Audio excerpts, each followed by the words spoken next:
গণতন্ত্র প্রতিষ্ঠার জন্য আমাদের ছাত্র জনতাকে, কৃষকদেরকে, শ্রমিকদেরকে, সকলকে লাগে, কিন্তু ক্ষমতায় যাওয়ার পর নির্দ্বিধায় তাদের এসালামকে লাগে, তখন আর শ্রমিকদের প্রয়োজন পড়ে না।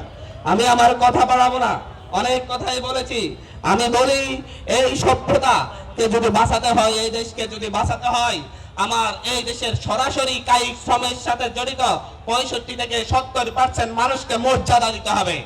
আমি মর্যাদার কথা বলছি, আমি বলছি না 30,000 টাকা বেতন দিতে হবে, আমি বলছি না 50,000 টাকা ঋণ দিতে হবে, আমি বলছি মর্যাদা দিতে হবে। মর্যাদার দিক থেকে আমাদের শ্রমিকরা যে রকম শ্রম দিবে, সেভাবে মর্যাদা অনুযায়ী তাদেরকে সেইভাবে তাদের পারিশ্রমিক দিতে হবে। আমরা তাদের কাছে 30,000 টাকা ভিক্ষা চাই না, আমরা তাদের কাছে 50,000 টাকা ভিক্ষা চাই না। আমরা বলি 8 ঘন্টা পরিশ্রম দিয়ে আপনি কিরকম বেতন পান, আর আমরা কিরকম, আমাদের শ্রমিকরা কিরকম বেতন পাই, সেটা আগে নির্ধারণ করেন। আমরা দেখেছি বাংলাদেশের চা শ্রমিকদের বেহাল অবস্থা। বাংলাদেশে আমরা জানি যে দাস প্রথা উঠে গিয়েছে। আজকে আর একটু কাহিনী বলে যায় আপনাদেরকে। দাস প্রথা বাংলাদেশে উঠে যায় নাই, এই উপমহাদেশে দাস প্রথা এখনো ব্যাপক হারে রয়েছে। এই দাস প্রথার কিছু পরিবর্তন হয়েছে, সিস্টেমের পরিবর্তন। আপনারা সকলেই জানেন বাংলাদেশে ব্রিকফিল্ড ব্যবসা একটি লাভজনক ব্যবসা।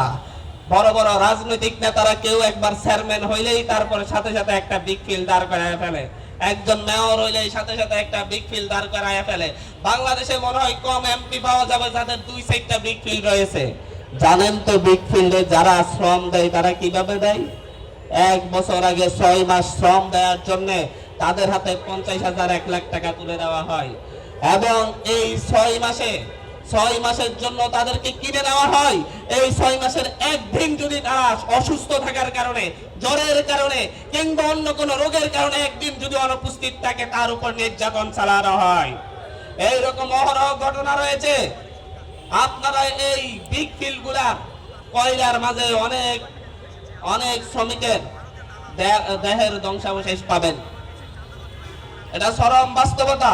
আমাদের বাংলাদেশে কিসের দাস প্রথা চলে গিয়েছে?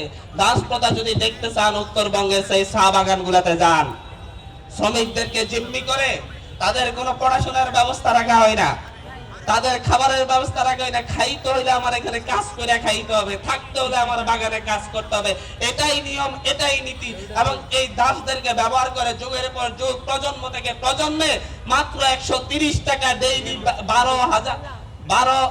12 ঘন্টা করে তাদেরকে খাটানো হয় মাত্র 130 টাকার বিনিময়ে। এটাই বাংলাদেশ। এইরকম বহু